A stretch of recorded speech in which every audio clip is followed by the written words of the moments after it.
새로운 한 주가 시작되었고 또 사사기에 이제 새로운 본문이 이제 본론으로 들어가게 되었습니다. 우리는 이제 사사기에서 14명의 사사가 어떻게 이스라엘을 다스렸는지 또 이스라엘은 또 어떻게 범죄하였는지에 대한 부분을 보도록 하겠습니다. 먼저 이번 주간도 하나님의 은혜로 살아가야 될 줄로 믿습니다. 여러분 이번 주간도 주님이 주인된 인생 되기를 주 예수 그리스도 이름으로 축원드립니다. 자, 사사기 3장 7절부터 11절 말씀인데요.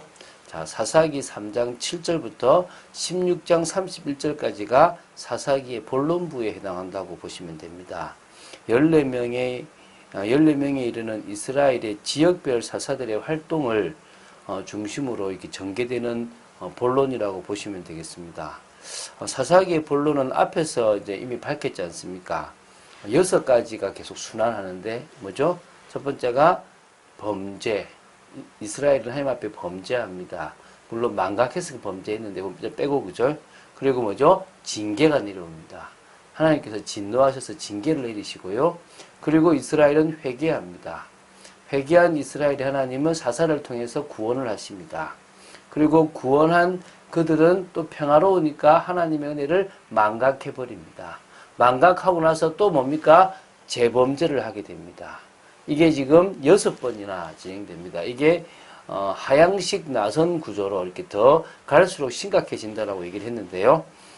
오늘 사사기 3장 7절부터 11절은 이 순환 주기의 전형적인 모델을 보여주는 부분이라고 보시면 됩니다. 이스라엘 초대 사사인 온니엘에 대한 기록이라고 보시면 되고요. 이 부분을 통해서 또 중요한 사실을 보면 좋겠는데, 이 온니엘과 그 다음에 볼 우리 그 사사는 바로 요 밑에 지금 남부에 있는 사사인데요. 그 부분을 우리가 이렇게 오늘하고 내일 통해서 이제 남부의 에훗인데요. 이 에훗과 이 온니엘이 이 남부 지방에 있는 사사인데, 오늘은 먼저 이 온니엘에 대해서 이렇게 보도록 하겠습니다. 자, 7절을 먼저 보겠습니다. 오늘도 그냥 쭉 읽어 나가면서 볼 수 있는, 내일은 좀 내용이 많기 때문에 이야기처럼 좀 꾸며 나갈 거고요. 오늘은 조금 이렇게 얼마 안 되는 내용이니까 전체적으로 보도록 하겠습니다. 이스라엘 자손이 여호와의 목전에 악을 행하여 자기들의 하나님 여호와를 잊어버리고 바알들과 아세라들을 섬긴지라. 자, 여호수아와 그때 함께 했던 사람들이 다 죽고 나서 새로운 세대가 되었습니다. 이 새로운 세대는 너무나 쉽게 여호와 하나님을 떠나버린 거죠. 그래서 어떻게 되냐면, 다 정복하지 못했던 가나안 주민들이 그들과 함께 살다 보니까 그들과 교류하여 딸들을 자신들의 딸들을 그들의 아들에게 주고 자신들의 아들에게 그 사람들의 딸들을 맞이하는 통혼이 시작됩니다. 그러니까 신들이 오게 되는 거죠. 그래서 결국은 그 땅에 있는 우상 신들을 섬기게 되는 겁니다. 그러므로 하나님 앞에서 악을 행하게 된 거고요.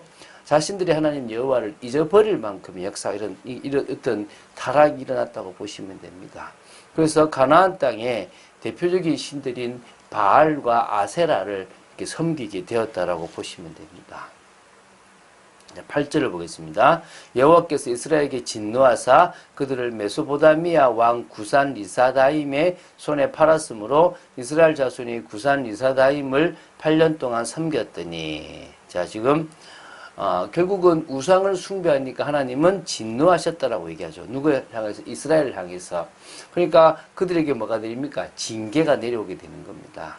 바로 이 보면 메소포다미아 왕 구산 리사다임이라는 사람의 손에, 그 왕의 손에 팔았다라는 표현이 나옵니다. 이 말은 이 메소포다미아 왕의 지배를 받게 되었다는, 다시 말하면 노예처럼 거기에 이렇게 이제 말 그대로 이제 그걸 하고 이제 막 공물을 바치고 이렇게 그 지배를 받는, 거기에 노역도 가야 될 것이고 이런 일들이 있었겠죠, 그죠? 그것도 8년 동안이나 이 구산 리사다임이라는 그 왕이 지배를 받았다고 합니다. 근데 여기서 조금 번역상에 오류가 조금 있어요. 여기서 지금 메소포다미아로 번역된 것은 이 좀 히브리어 언어로 아람 나하라임입니다. 아람이잖아요. 그러니까 이게 지금 이 아람 나하라임은 두 강들의 아람, 그러니까 나하라임이라는 게 바로 두 강이라는 의미가 있거든요. 그래서 두 강들의 아람이라는 그 뜻이거든요. 그러니까 저 바벨론, 아시리아가 있었던 저 메소포타미아 지역과는 좀 거리가 멉니다. 어찌 보면 이스라엘 주위에 있었던 이렇게 나라의 지배를 받았다라고 보시면 되는데, 첫 번째가 바로 정확하게는 유브라데스 강 남서쪽과 오른테스 강 유역에 위치한 동북부 시리아를 가리킨다고 보시면 됩니다. 그러니까 시리아 그 위에 시리아가 있거든요. 그 왕이 지배를 받았다라고 보시면 됩니다. 자, 이제 9절입니다. 이스라엘 자손이 여호와께 부르짖음에 여호와께서 이스라엘 자손을 위하여 한 구원자를 세워 그들을 구원하게 하시니 그는 곧 갈렙의 아우 그나스의 아들 온니엘이라. 자, 지금 이스라엘은 지금 구산 리사다임의 지배 아래에서 힘들었기 때문에, 그것도 8년 동안 힘들었기 때문에 주께 부르짖는 회개를 하게 되는 겁니다. 그러니까 하나님이 그 기도를 듣고 그들을 구원하시기 위해서 갈렙의 아우요 그나스의 아들인 온니엘을 이스라엘의 초대 사사로 세워서 구산 리사다임의 손에서 구원하시려고 한 겁니다. 이 갈렙의 그 영향을 받았고, 다시 말하면 우리 1장에 나오는 바로 이게 남방을 전봉해 갔던 거기를, 그러니까 그 유다 땅을 점령했던 누구요? 이 온니엘을 하나님은 들어서 사사로 쓰셨다라고 보시면 됩니다. 남방으로 갔기 때문에 남부에 있다고 보시면 되는 거죠. 여호와의 영이 그에게 임하셨으므로 그가 이스라엘의 사사가 되어 나가서 싸울 때 여호와께서 메소포타미아 왕 구산 리사다임을 그의 손에 넘겨주심에 온니엘의 손이 구산 리사다임을 이기니라. 이제 하나님께서 초대 사사로 택하신 온니엘에게 성령으로 임해 주신 겁니다. 그러니까 능력이 임했다고 보시면 됩니다. 그러니까 그가 사사로서 이스라엘 백성들을 이끌고 나가 싸워서 이기게 되었다고 보시면 되겠죠. 이제 그 이유는 여호와께서 구산 리사다임을 온니엘의 손에 넘겨주셨기 때문입니다. 전쟁은 누구 손에 있다? 여호와 손에 있는데 주님께서 그들을 구산 리사다임 왕을 누구한테요? 이스라엘에게, 특히 온니엘에게 붙이시니까 온니엘이 구산 리사다임을 이길 수밖에 없는 겁니다. 자, 이렇게 하나님은요, 회개하는 이스라엘 향하여 구원의 역사를 이루십니다. 지금 이제 4개가 일어났죠. 그죠? 자, 그럼 이제 11절입니다.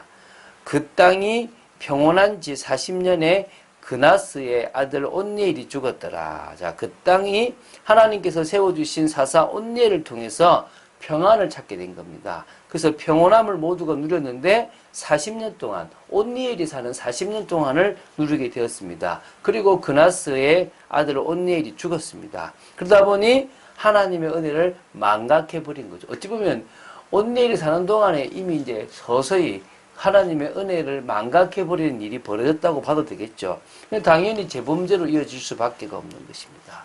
내일 보게 될 것인데요. 12절에 이렇게 시작합니다. 이스라엘 자손이 또 여호와의 목전에 악을 행하니라. 재범죄가 일어났다는 거죠.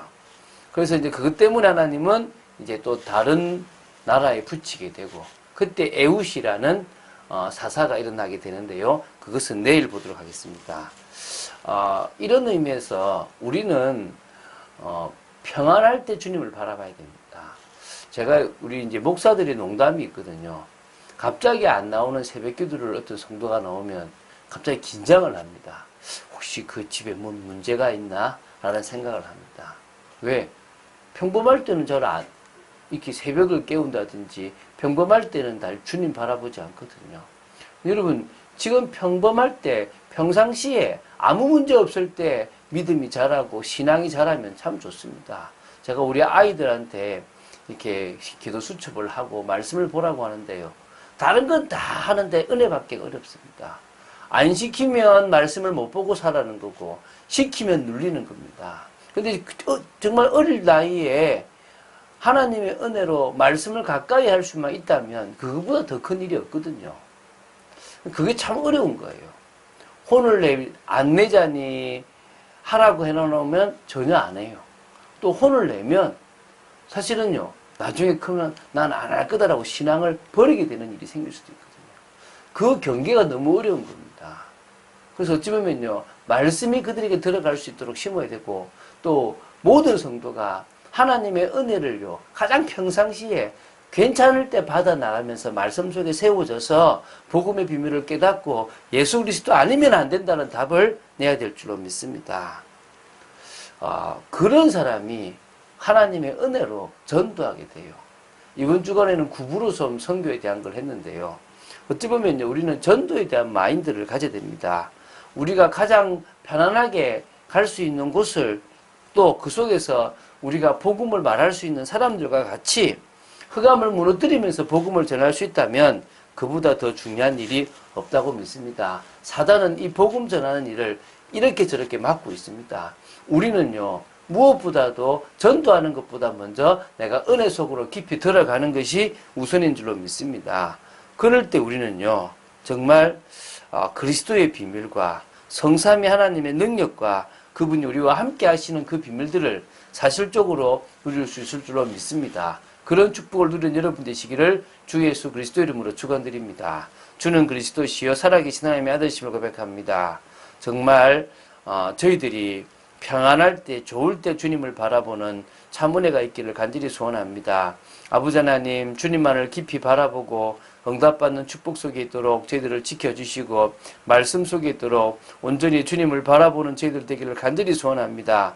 하나님의 나라를 이루는 삶, 정말 절대 흔들리지 아니하는 믿음의 그 비밀 위에서는 저희들 되도록 지켜주시고 우리를 통하여 전도가 되어지는 축복이 있기를 간절히 소원합니다. 주 예수 그리스도 이름으로 기도드립니다. 아멘.